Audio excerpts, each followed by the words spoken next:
Hey guys, Ashton here. Welcome back to part 2, or welcome to part 2, I should say, of the Seiko 6138 Bullhead service procedure. And at the moment, we're going to be going through assembly and lubrication. Now, a couple of things that I addressed after the watch went through the cleaner. We can see it's all clean here. I have already prepared the barrel with the mainspring. I decided to do that ahead of time before we hit the video. I've also put the balance jewels in place. They are lubricated, and I've checked the balance spring for flatness and concentricity. So that'll save us a little bit of time. I've repaired the minute recording wheel. I decided to repair it because what I could do was I could actually punch up the heart cam and punch up the brass of the wheel and get a nice tight fit on there. So we were able to save that wheel. And I checked, I do have 2 of those in stock. So if we needed them, I could have dipped into the stock, but turns out we didn't. So we can save those for another job because that's safe and it's not going to fail. It's fixed properly and correctly, so we're good there. I've managed to put the new jewel, replaced the jewel for the bushing in the barrel bridge. I also replaced the escape wheel and the escape wheel jewel in the main plate. There was a small chip in the side of the escape wheel jewel, and the escape wheel itself was getting stuck, so there was a problem with that bottom pivot. So I've got a new escape wheel, and we've put a new jewel in there as well to make sure that everything's running as it should. So we can get started with assembly. Now, normally, what would we do? Well, normally we'd put our barrel in place, but we don't have... Our barrel's going to move around because we don't have a bearing surface. Now, what we could do is we could assemble the complete dial side, but that's going to cause us issues. We can't fit our cannon pinion because we don't have our center wheel in, and various other problems. So what I like to do is I like to put our plate on and then take it off again once we're ready to fit, because this way we can get the majority of the watch on the movement side together, and once we've done that, we can fit everything, and then we can take the wheel or take the watch, take that bridge off at a later date. And then fit all our components need to be fit. But I just find it much easier to do when the rest of the components on the movement side have already been fitted. This is personal preference. You could absolutely go through and do it whatever way you wish. You could fit it all without the cannon pinion. But this is just a personal preference. It's the way I like to do things, because we can get the base movement together, we can check the amplitude, we can check all that kind of stuff. So we'll get that in place.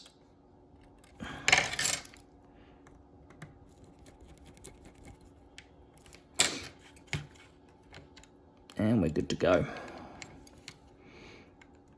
So what I'm going to do now is we're going to get our barrel in first. Now I haven't had a chance to check my end shakes here. Side shakes are good. End shakes are good. So we can pop our barrel in place, and we can pop our movement in place.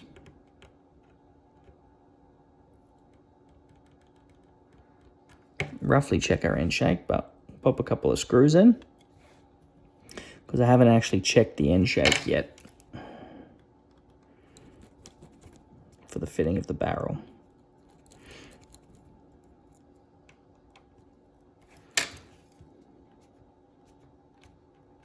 So we can see it's nice and free. And our end shake is good. How do we want end shake? Well, as discussed previously, we want our end shakes to be minimal, minimal but there. Not too big, not too small, just right. So that's good. So we can go ahead and take our bridge off.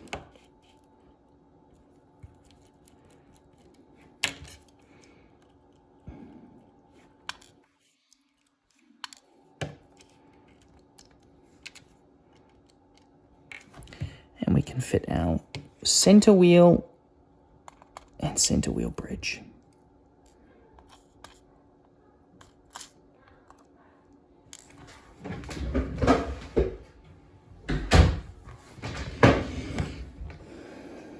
Now, we just need to find our center wheel bridge screw.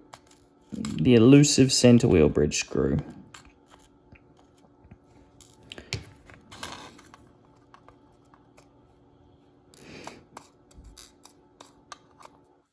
If we remember back from previous videos,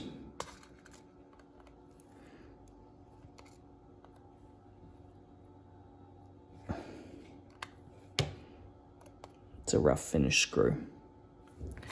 There it is there. Okay. So now we can start assembly and lubrication of the movement. Lubricate our bottom pivot.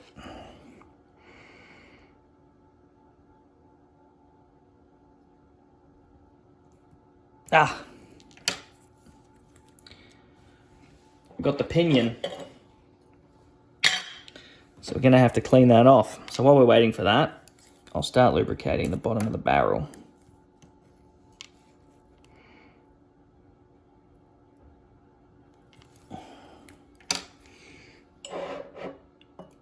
Once we've got our wheel out of there, I just have a little bit of bench solution, bench rinse solution, just to clean off anything. You misoil something, you just throw it in the bench rinse solution, and you can just blow it off with cool air, with a small dust puffer. So the cool air cleans it up nicely and gets it off. Because once oil's in the wrong spot, once there's lubricant in the wrong spot, it's no good. It's going to travel everywhere. It's going to cause issues. So that is what we need to do. So let's lubricate that bottom pivot again, and then put it in place, and then put our barrel in place. Now the only thing with this is we do have to we've lubricated our barrel, but we do have to take that bridge back off, but that's fine. We can just clean that bridge, and then we shall be okay to put it back on. There we go, we've lubricated that top one. And we can fit our bridge.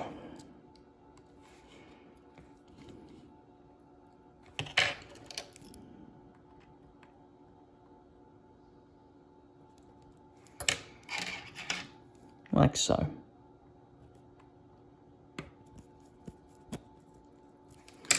Let's check our end shake.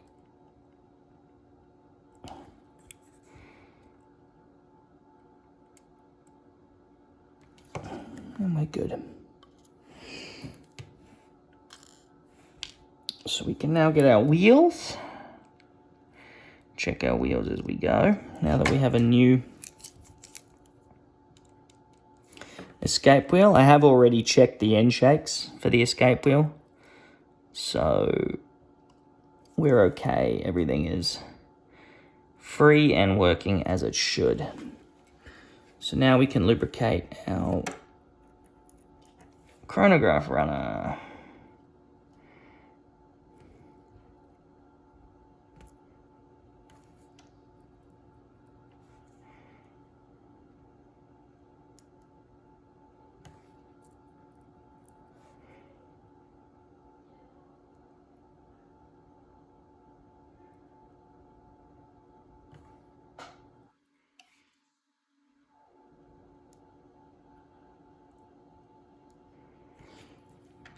Okay. Chronograph runner is lubricated.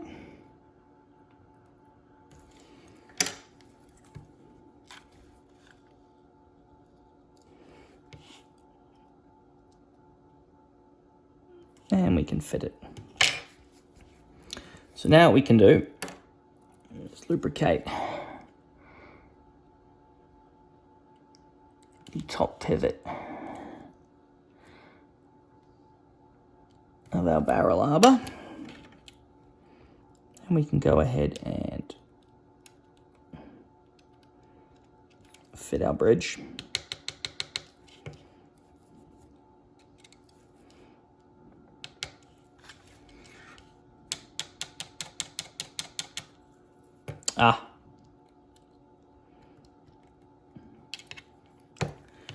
I'm thinking I'm doing a 6139. Okay, first, lubricate this post. Then, we can fit our intermediate winding wheel. You can lubricate the post, or you can lubricate the inside of the wheel. If you prefer, it is totally up to you. Then, we need to lubricate our fixed wheel underneath here.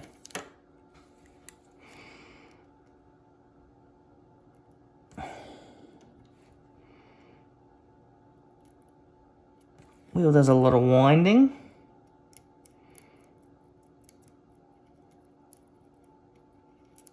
So we want to make sure that one is sufficiently lubricated. Now we can go ahead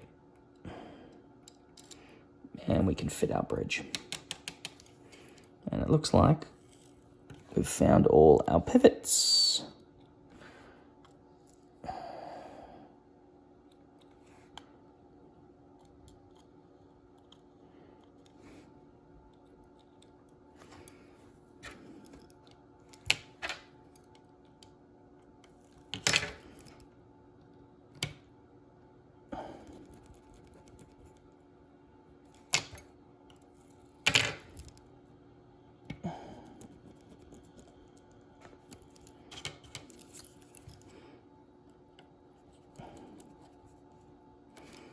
And we can screw everything down. Then at this point, we can go through and recheck our end shakes.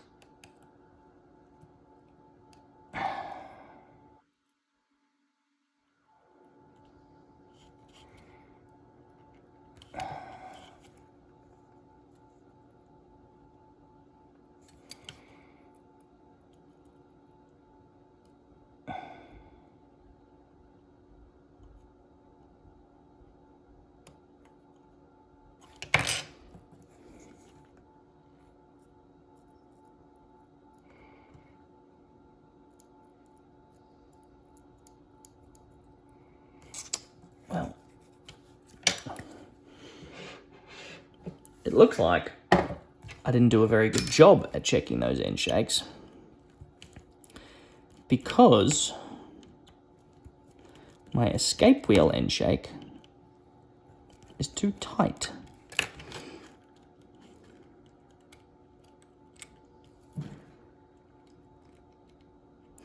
And this is why, even though we do something, we don't just leave it and not go back to it.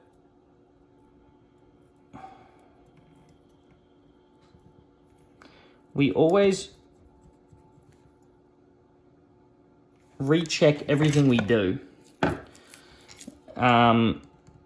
Because if you don't, you can come very unstuck very, very quick.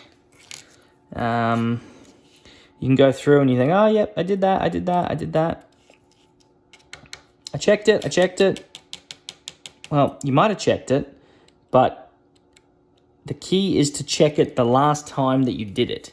Because, yeah, you might have checked it when you did it, but something might have changed. You might have incorrectly checked. This is the final time, right? This is the final time everything's getting done. So during that final time is the time to recheck and make sure everything's correct. Because otherwise you can complete a whole watch and you can come back and you can go, oh my goodness, and the watch is cased up and it's done and it's stopping, and then you have to go back through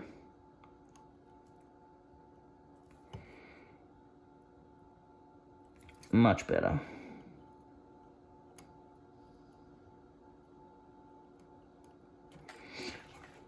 You have to go back through and redo it all, and that is such a pain.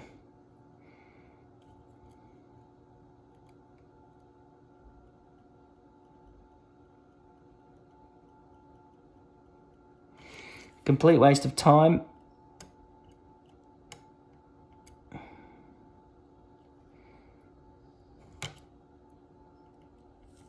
Complete waste of time and money. So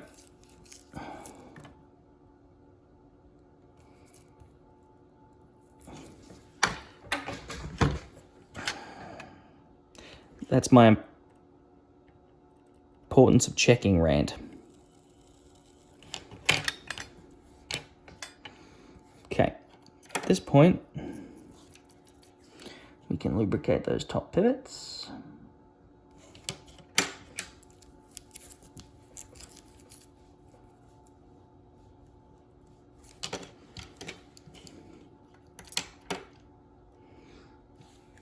Of the gear train.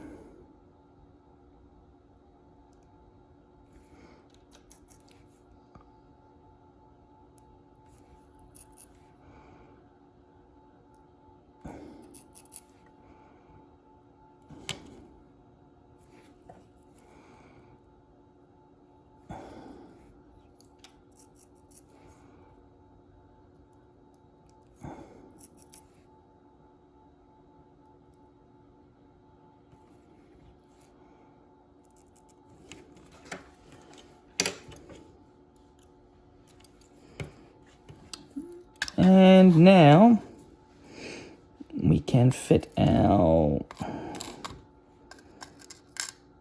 small intermediate bridge,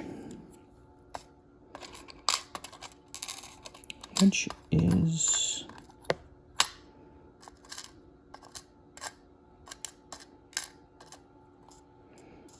somewhere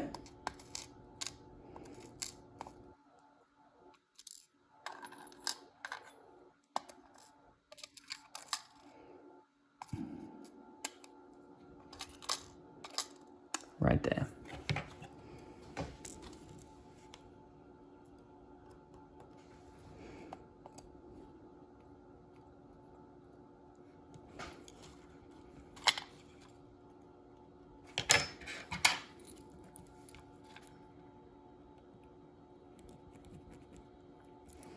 Okay, now we're ready to get on with the rest of the chronograph.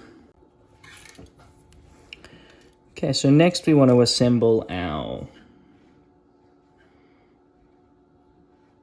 column wheel, or our pillar wheel, as it's also called. So we can look for the three components we need. We need our screw, we need our inner ring, and we need our actual wheel. So we can begin to lubricate the necessary components.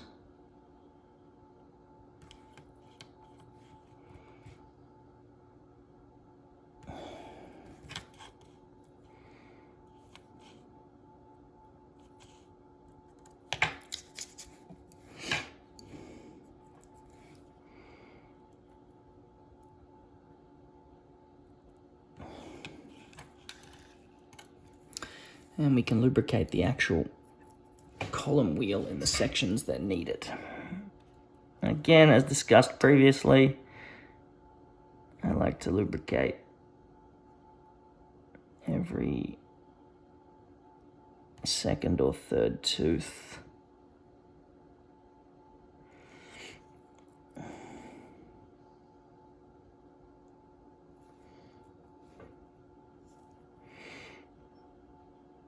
And I like to lubricate every second column,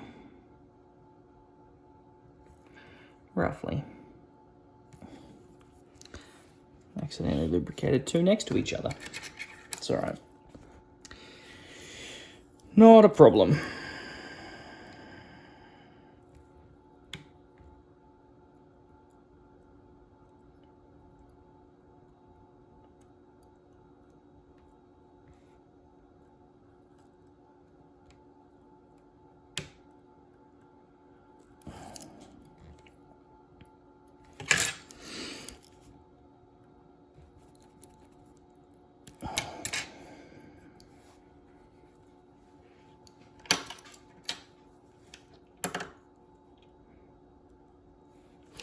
Now the other thing we need to lubricate in here is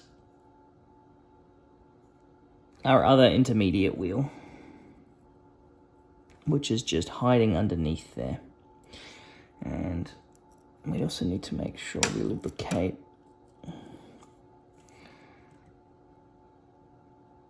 the rest of our chronograph work and operating levers in their correct spots. I do apologize if it's tough to see at this point. I need to get in there and see exactly where I'm lubricating, because I don't like to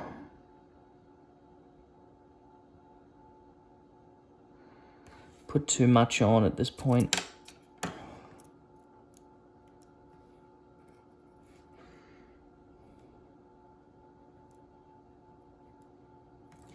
So my apologies if it's difficult to see in some sections, but first and foremost, we need to make sure that I want the YouTube videos to be good, but we need to make sure that the quality of the work is really what stands out here. That's our main goal. So.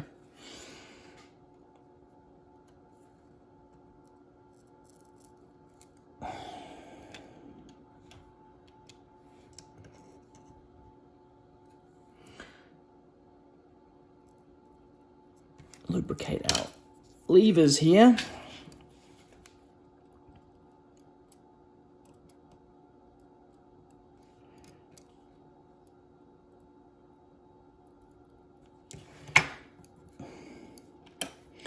And we'll lubricate where our contact surfaces will be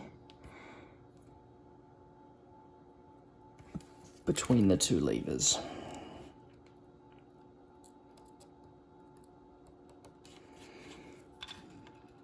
Screw for the back.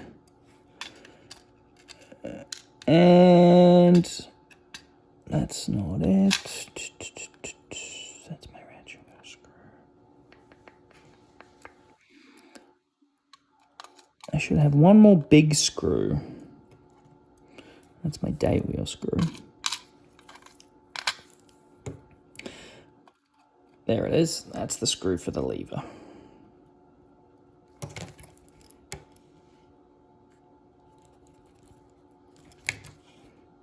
And the screw for the back of the levers.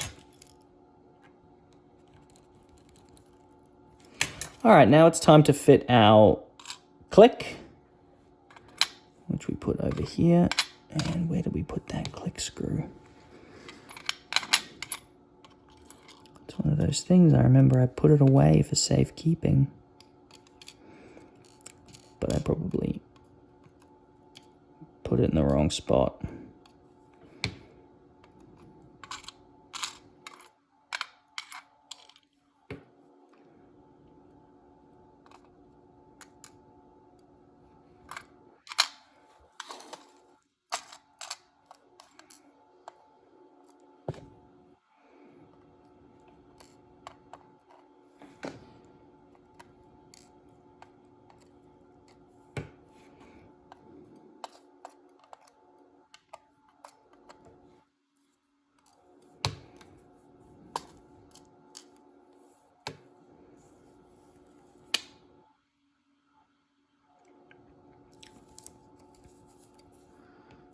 Okay. Here we are.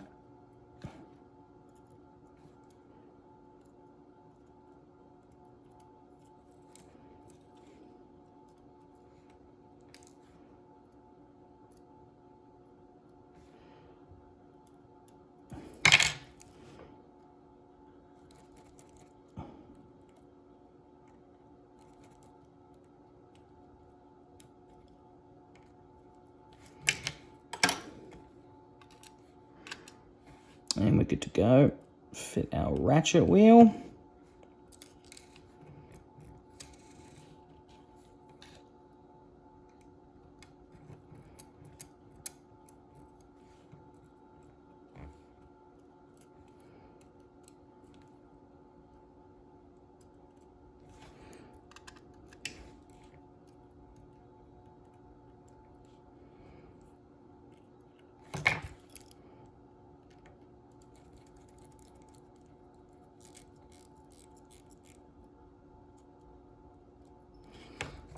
Ratchet wheel's fitted. And obviously we don't have power coming through the train right now because our pivots and things aren't in place. That wheel's under tension. So we can see if we move it, it will actually start to release. Like so, but it doesn't matter. We don't need that to happen. So that is all good. We're all in place. So we've lubricated there. We can now get our minute recording wheels and our intermediate minute recording wheels ready to fit.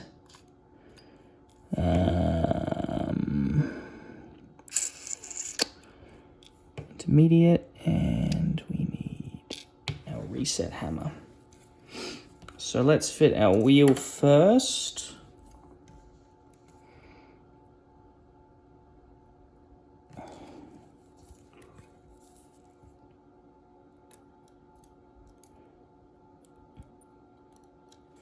Our newly repaired wheel, I might add.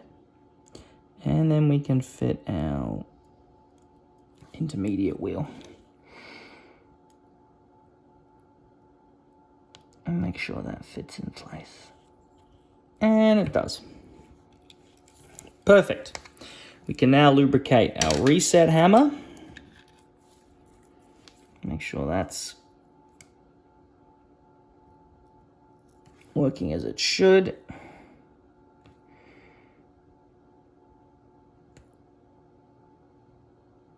And we want to lubricate the surfaces that are going to bear into the heart cams. Very important that we lubricate those surfaces. Very important that we lubricate those because a lot of force is applied and they really need an adequate amount of lubrication. Okay, at this point, we can go ahead and we can fit our big spring. This big bad boy here can go in place.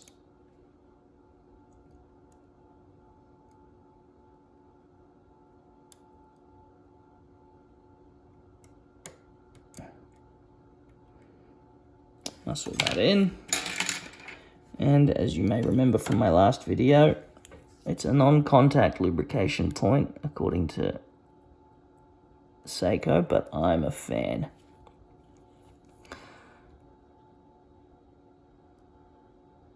I believe that wherever there's springs and things that act on metal, I believe that there should be lubrication.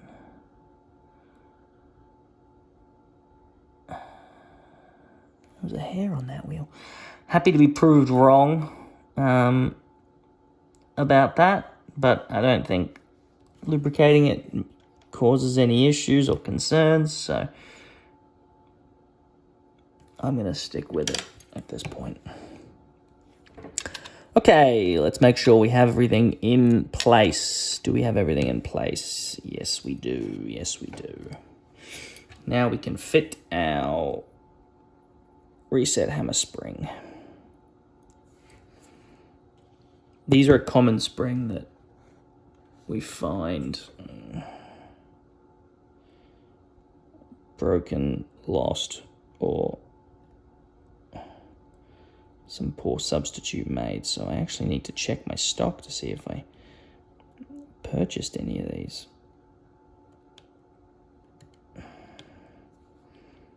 Because I can't remember.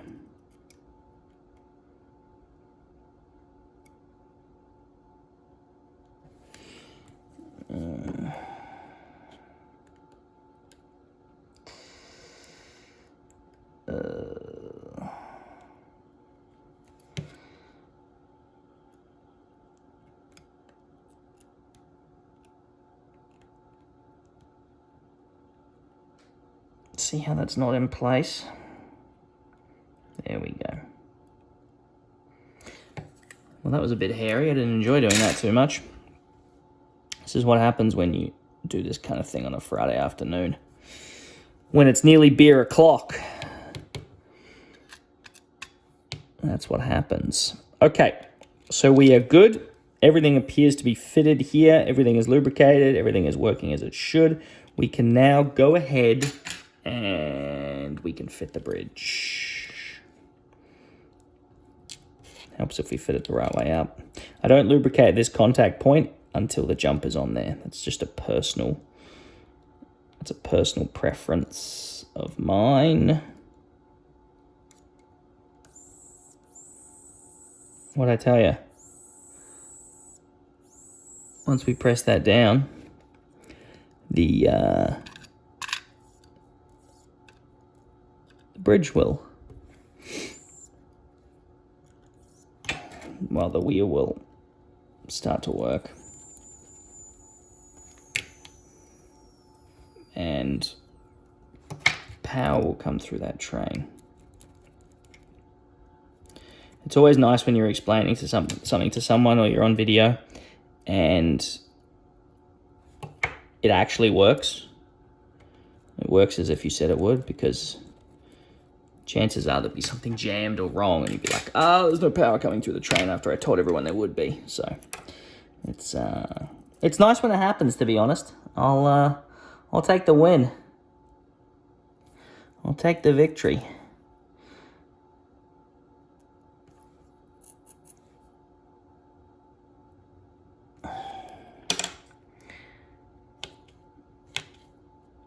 Okay.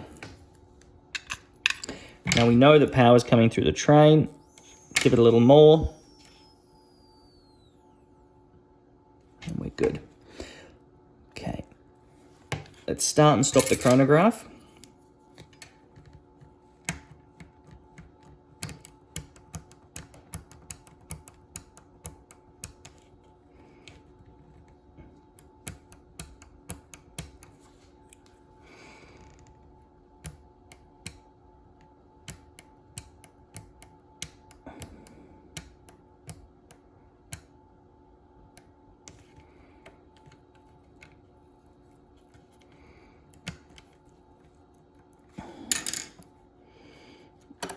And let's get our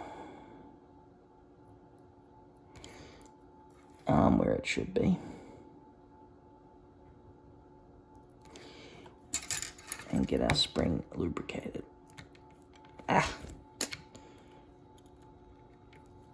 It's not as tight a fit as it used to be in this movement holder.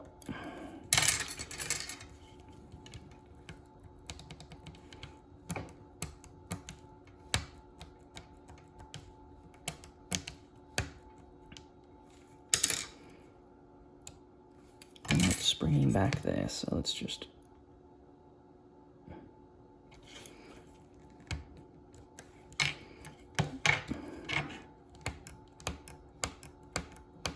there we go.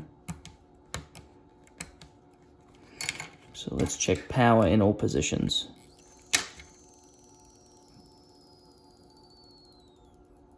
Power's coming through and it's turning those wheels nicely. So we have good success. Now, because we've re-riveted that wheel, I'm going to check that end shake. And it's good. And check our end shakes.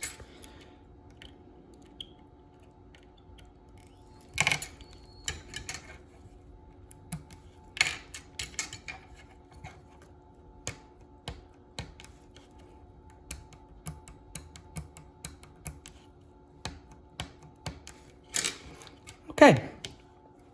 Now we can fit our pallet fork.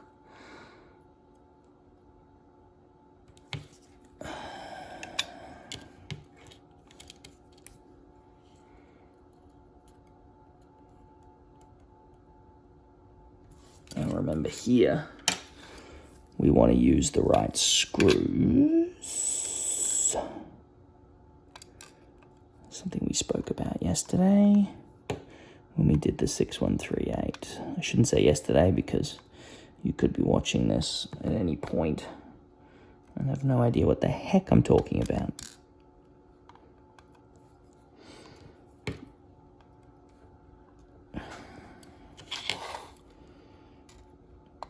All right, I'm going to look at these up close, see if we can figure it out.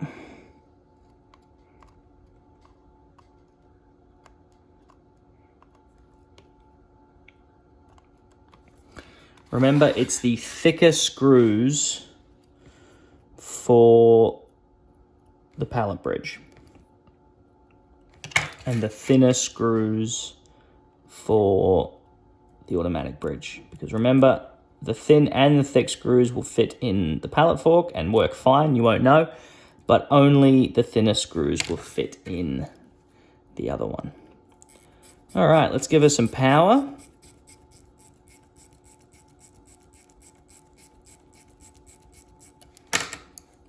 Let's lubricate those bottom pivots.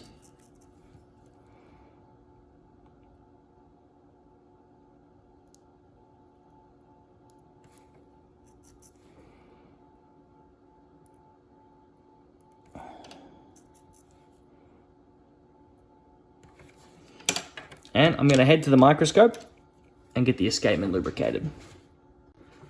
Okay, so I've lubricated the escapement, and now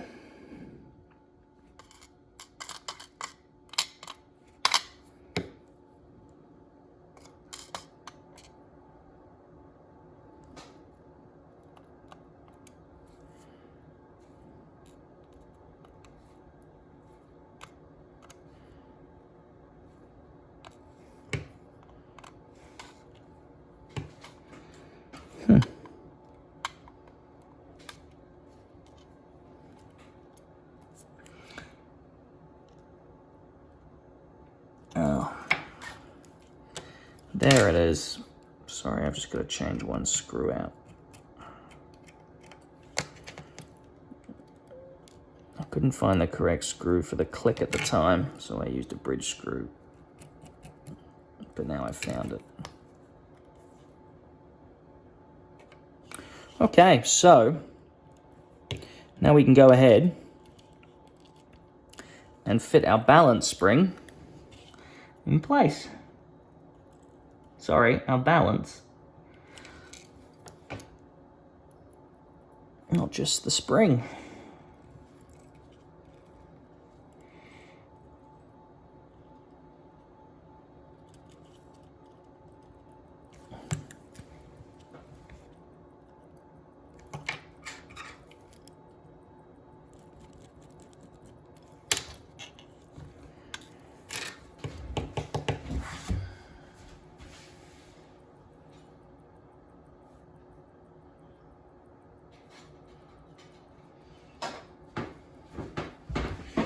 And we needed to replace that screw, if you remember. There was an incorrect screw in the movement, and I wanted to replace it with the correct one. So I'm just going to grab one out of the stash.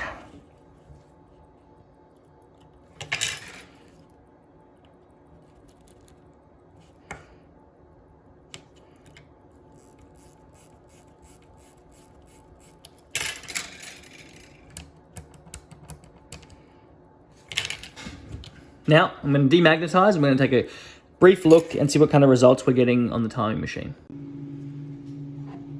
Okay, so now we're ready to assemble and lubricate the dial side of the 6138. So the first thing we need to do is we need to remove our top plate that we put on for our barrel to stay in place. Because without removing our top plate,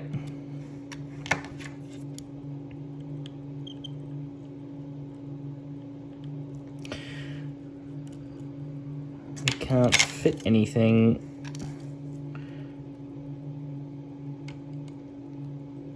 into the watch.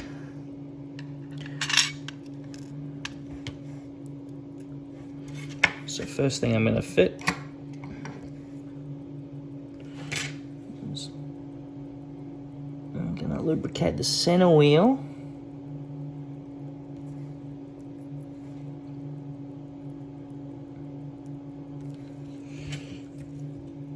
And we'll fit the cannon pinion.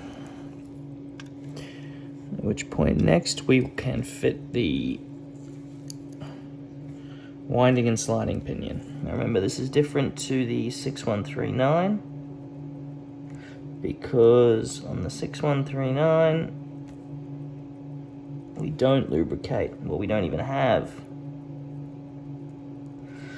a winding pinion. So we just want to lubricate the teeth of that pinion. The Breguet teeth or the clutch teeth. And I also like to put a spot of lubricant on the back there, so that when they interact with the teeth of the sliding pinion,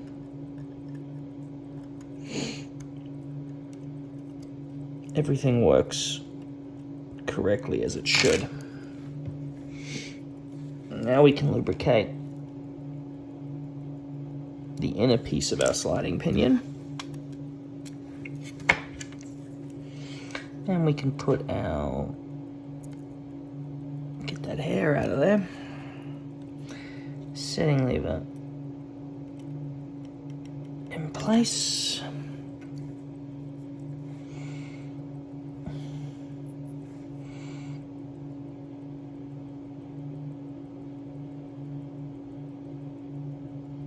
And lubricate that.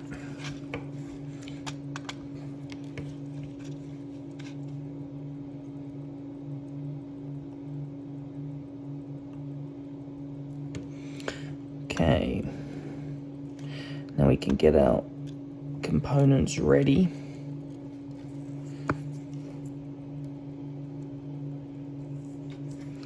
To put in. Lubricate here.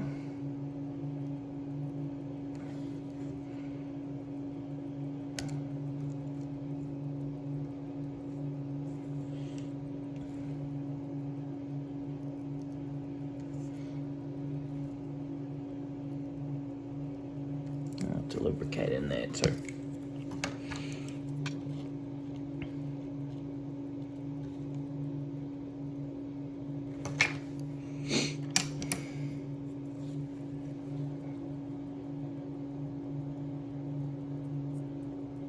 Get across. And let's not forget, actually I'm going to take this out.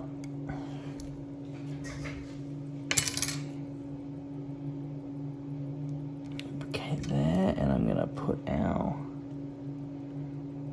piece in where it should be.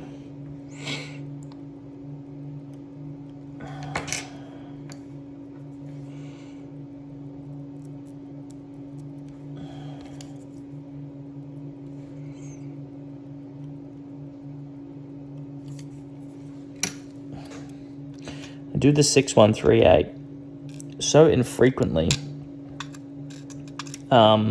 that it's one of the watches I always have to refer to the technical communication for technical document, because I always look and go, okay, where does that go again? Where does that go? Just because I do it so infrequently.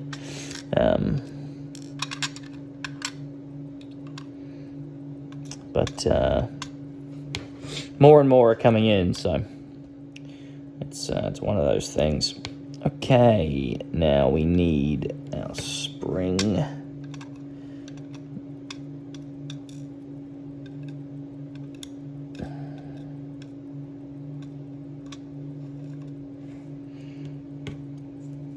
And our cover piece. This piece here.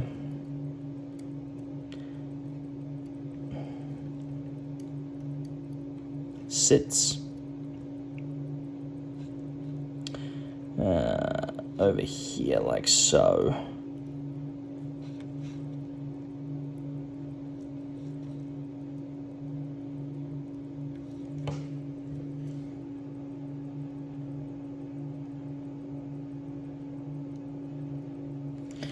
And holds this down.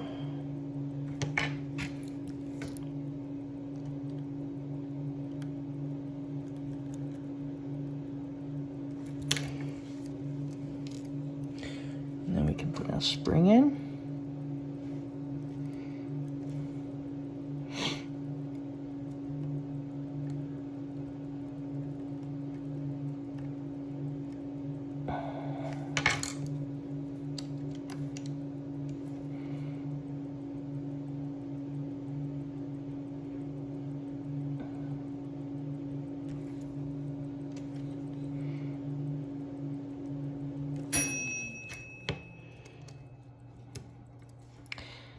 It's just indicating that the watch that's in the cleaning machine is done. If you're wondering what that big ding was. And we can fit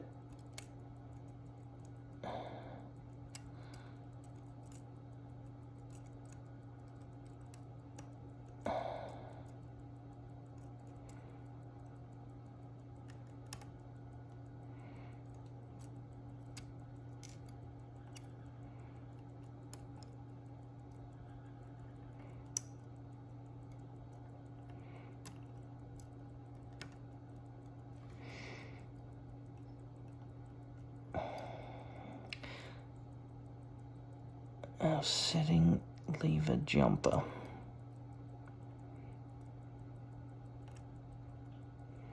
Now the reason I do it kind of awkwardly like that is because if we don't put this piece in, which has to slide under, this tends to want to pop up,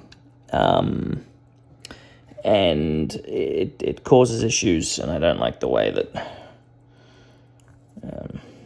I find it more difficult. So it may seem a little more awkward to do it that way, but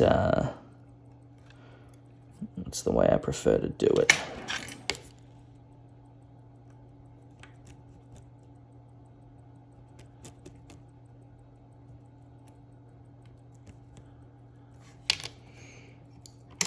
Okay. And now we just want to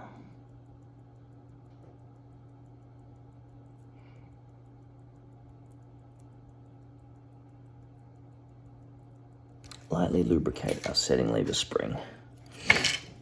And then we can lubricate our stem.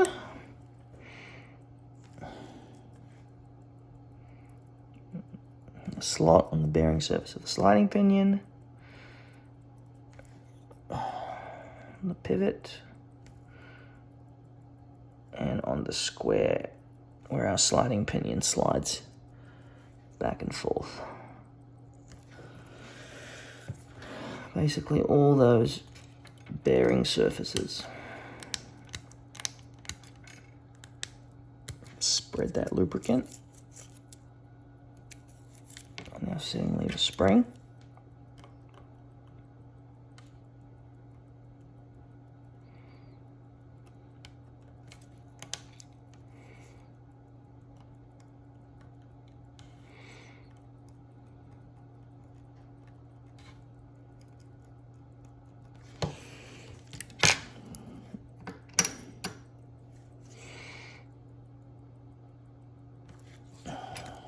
And now we can pop our minute wheel in place.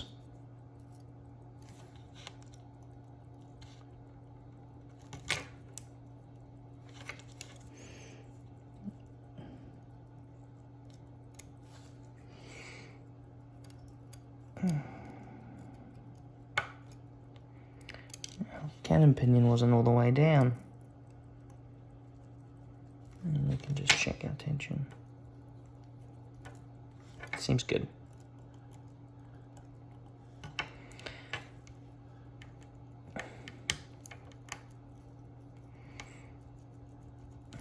Check our rocking back and forth. So we have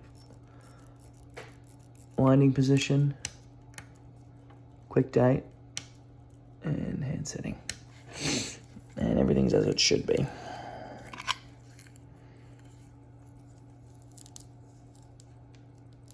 Which is exactly how we want it. So our scope wheel that we replaced, I'm just gonna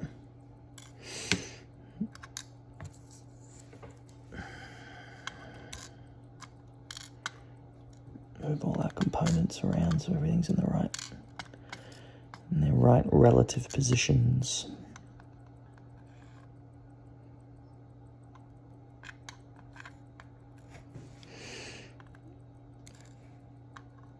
Now the next thing we can do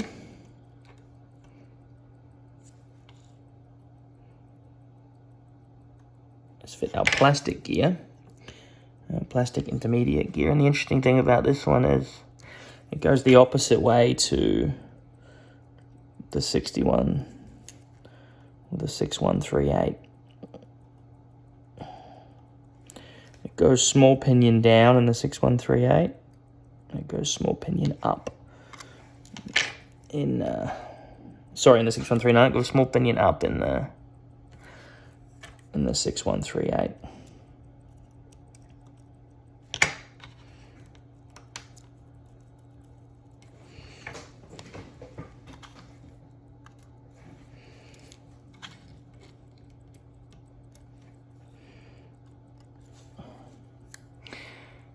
Next we have our rocker. That goes in there like so.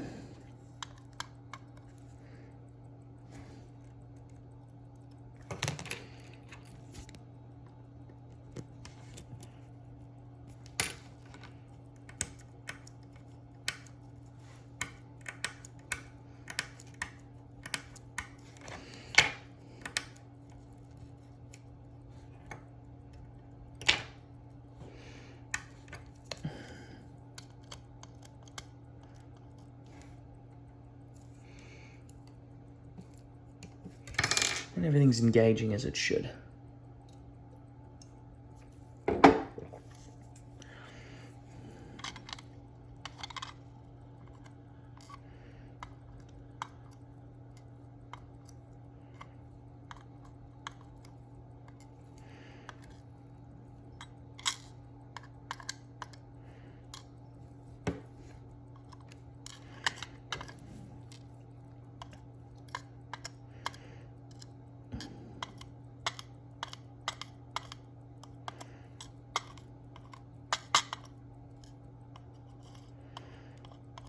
Okay, now we can get our 6138, we can get our counter components ready to go.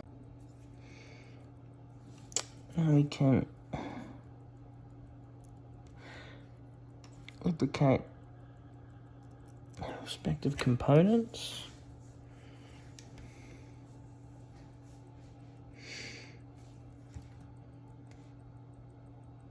Can fit our counter wheel.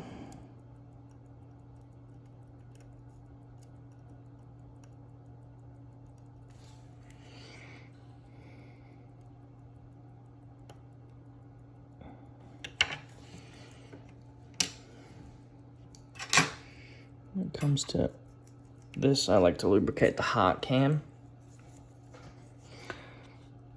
as opposed to the jumper. As opposed to the hammer. And you set the heart cam like so.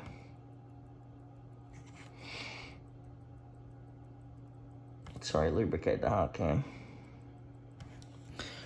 Struggling with my words today, it appears.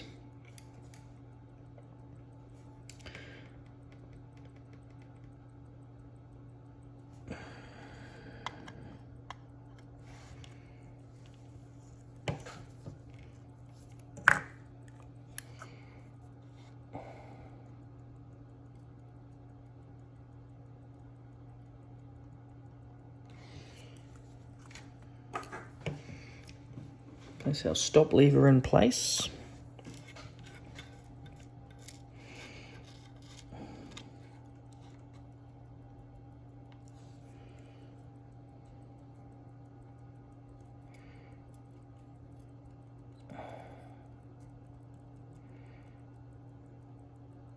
And we can then fit our reset hammer.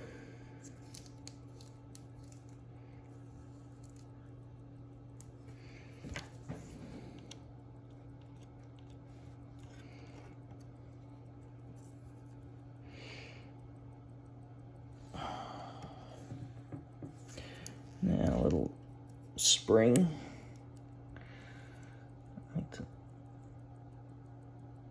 Lubricate in there.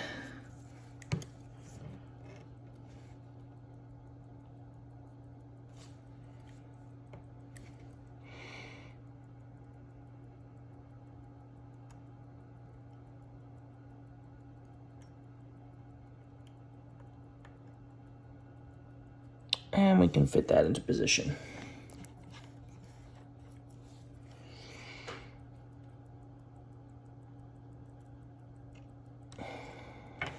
Okay.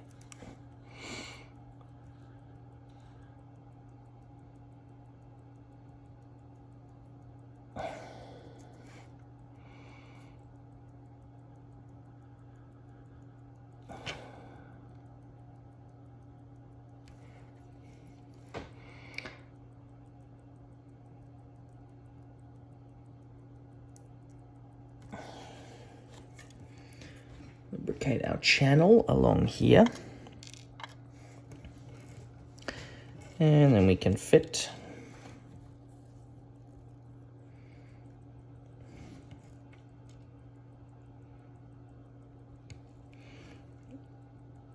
our reset hammer. And our little pin underneath will act against.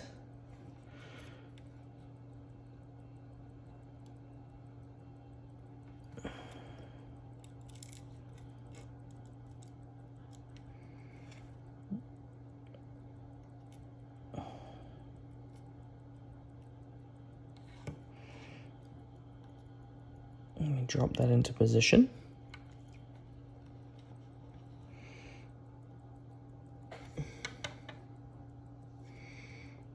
And everything's where it should be. Now,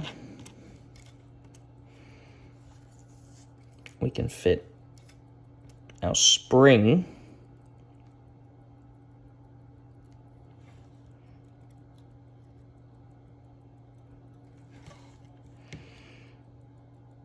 which actually performs our reset function.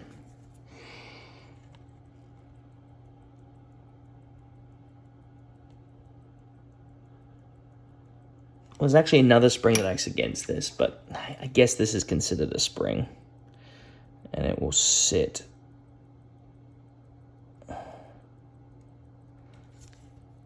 like so.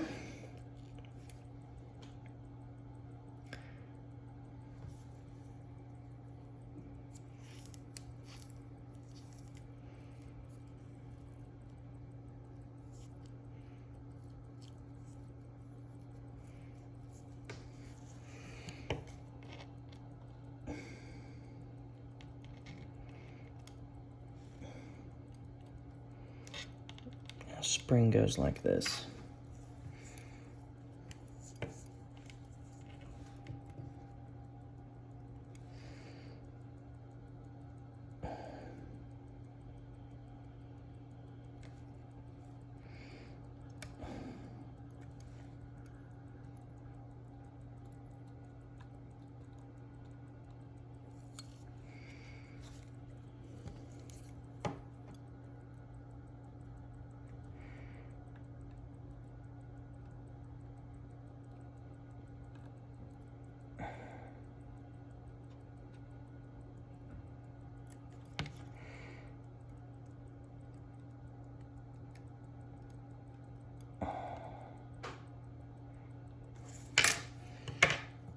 Springs in position.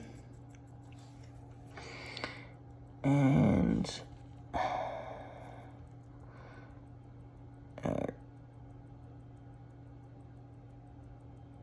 reset needs lubricating there.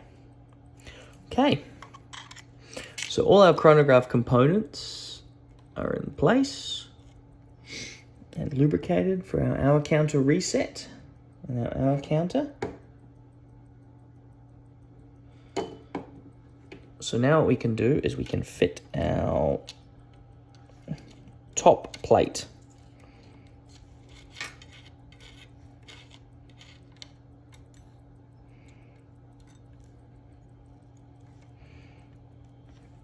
Like so.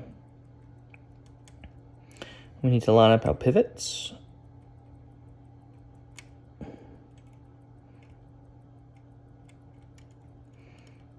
We have an hour counter pivot. We have our mainspring barrel, or mainspring arbor. And we have our minute counter pivot. All to line up in the same place.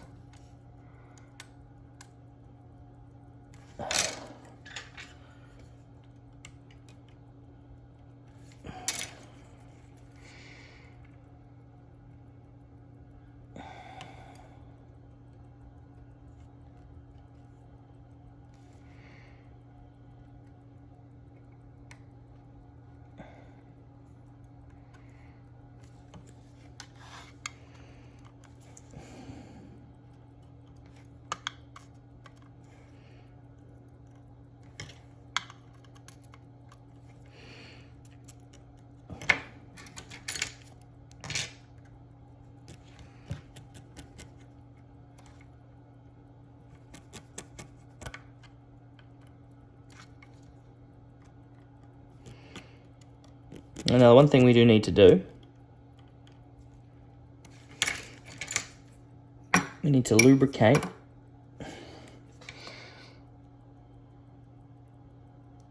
our hour wheel pivot. Like so. Now,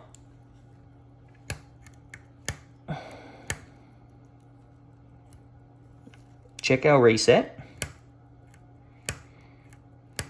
Working as it should. We also need to make sure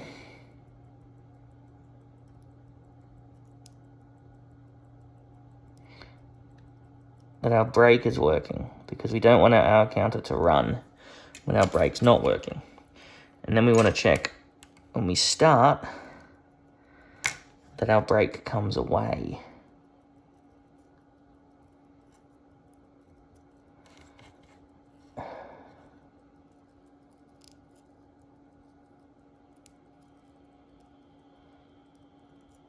That's very important that we check that.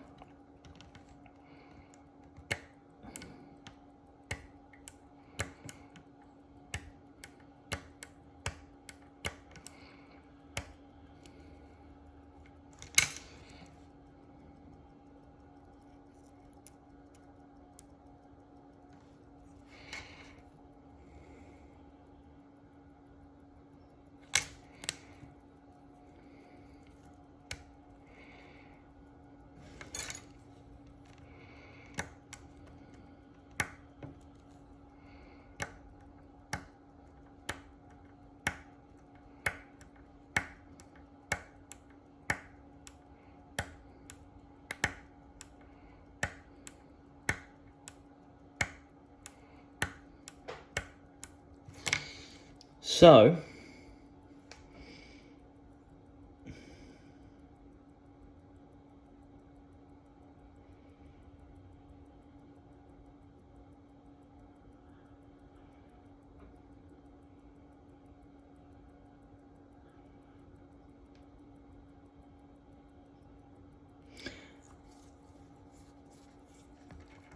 our hour counter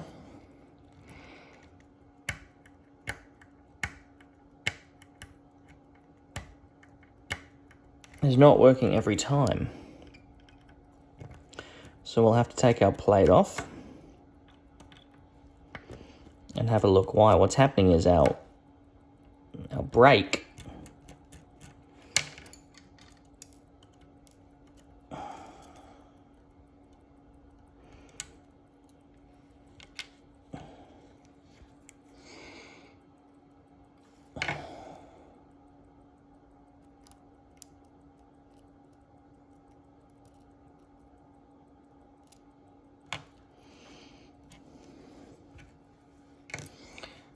acting against it.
Okay, I actually think we're okay.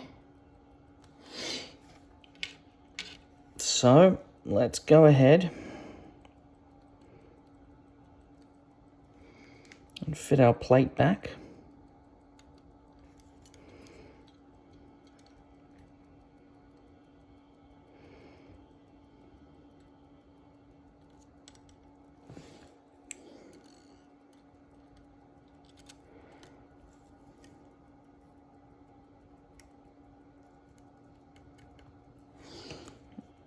And everything's good.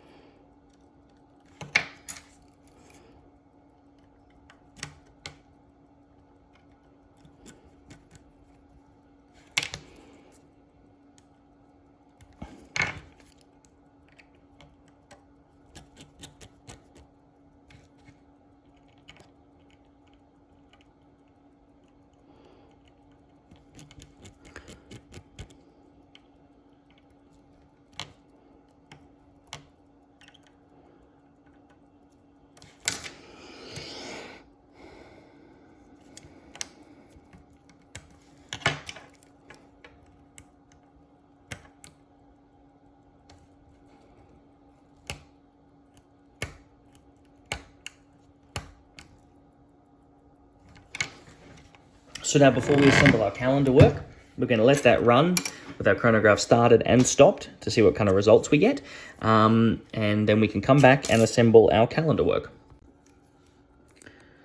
So we've let our chronograph run and everything is working as it should. So at this point, we can go ahead and assemble our calendar work. We have a day and a date to assemble, so we can go ahead and do that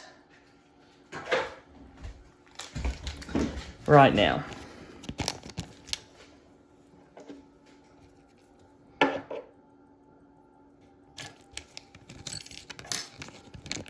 Get our day and our date discs ready and out the way.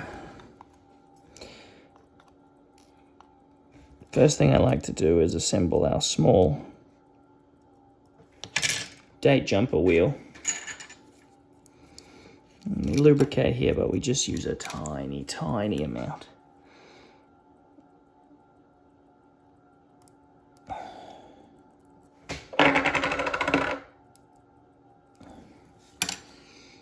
To just put that in like so.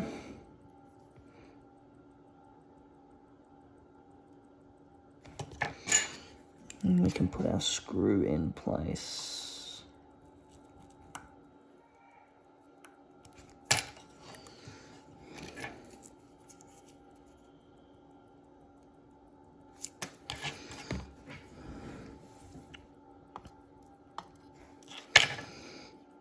Lubricate and get our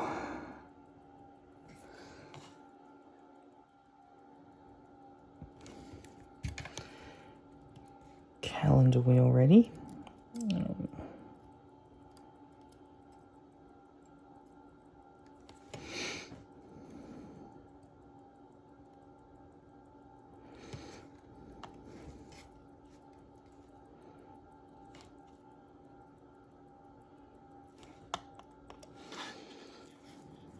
Lubricate the shoulder of our screw.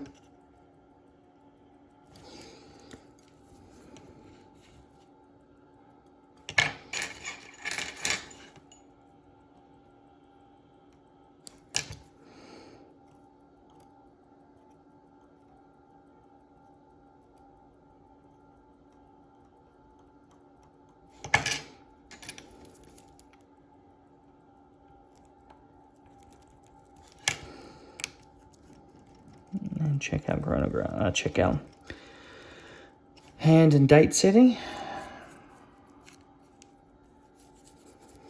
to make sure everything works.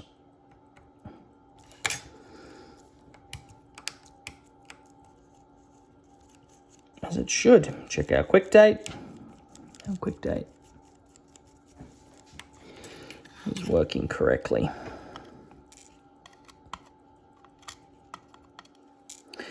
At this point, we can put our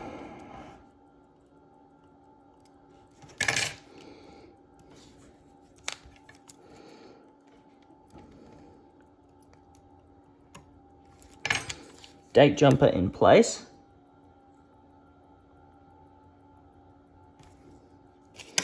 And we can very lightly lubricate the beak of our jumper.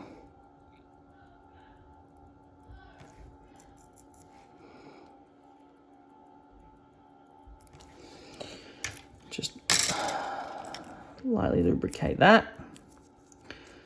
And I like to use a bit of Rodico to make sure we've got everything off the teeth of the date disc.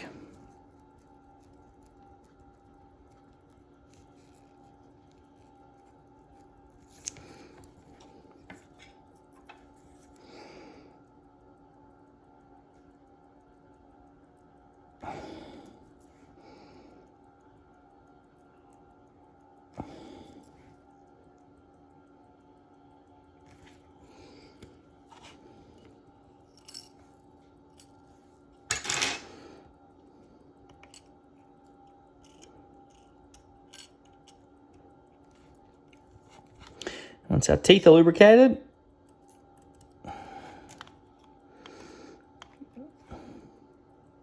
we can fit our cover plate, which also has our day jumper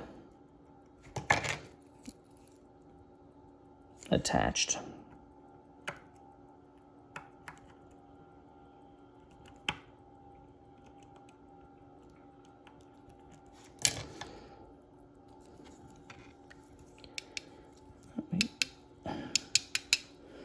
Lost a screw down there.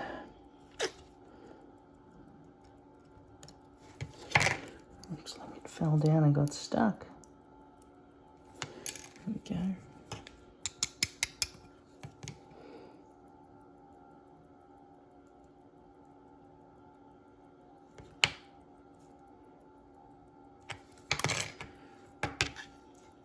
There it is.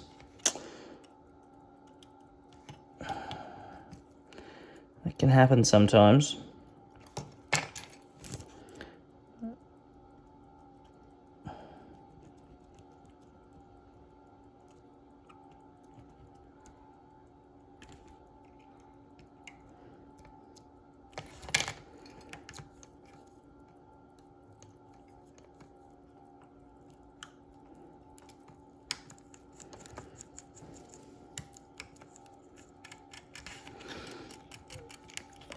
And we can check our quick date.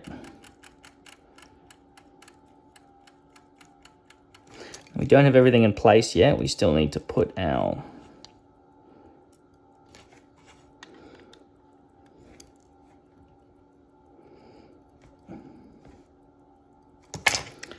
other bridge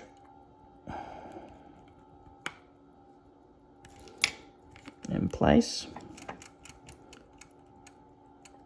And our quick date is working correctly. And we can check our regular date function to make sure that's working as it should. And it is. Okay, and now we can go ahead and fit our day jumper.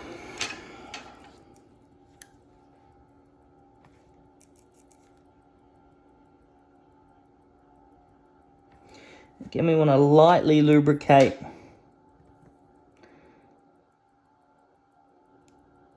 the tips of these teeth, the beaks of these teeth, just with enough to make sure that we can get it to go round. We don't want to over lubricate our calendar work. Let's move our jumper out of the way.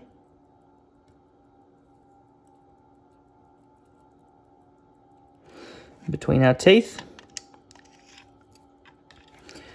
And we can fit our clip. And now we can check. Perfect. Remember, we have a bullhead. So that's our date there. Saturday the 9th. And we can wind that round to check. We should jump to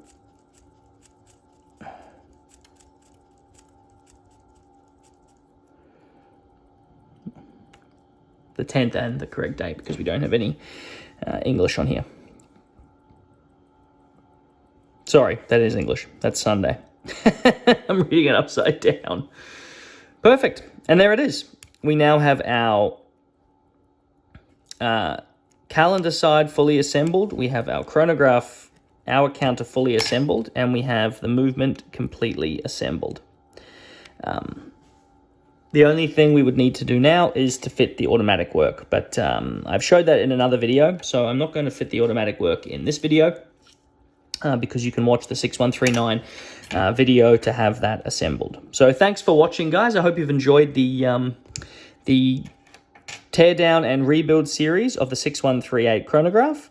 And please stay tuned for my next video. So please subscribe to the channel if you have enjoyed the content so you can be notified when new videos come out. And also please check out my Instagram, Ashton Tracy Horologist, and my website, ashtontracy.ca. Thanks, guys. Until next time.